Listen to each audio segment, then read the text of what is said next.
தமிழக அரசியலில் அமைதியான அணுகுமுறை, நிர்வாக அனுபவம் மற்றும் நிலையான வளர்ச்சி கண்ணோட்டம் ஆகியவற்றால் தனித்துவம் பெற்ற தலைவர்களில் ஒருவராக உடுமலை ராதாகிருஷ்ணன் திகழ்கிறார்.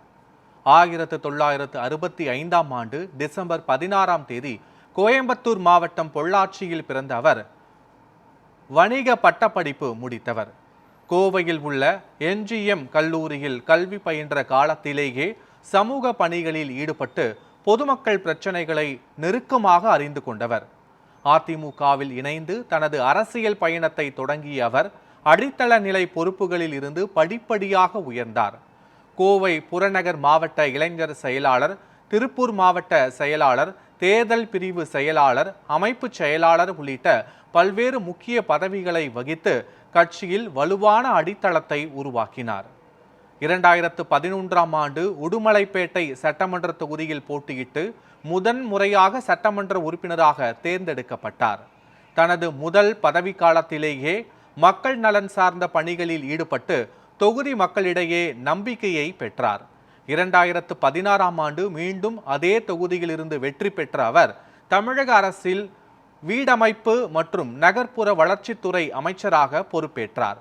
அந்த காலகட்டத்தில் சென்னை பெருநகர வளர்ச்சி கழகத்தின் தலைவராகவும் செயல்பட்டு நகர்ப்புற திட்டங்களில் முக்கிய பங்கு வகித்தார்.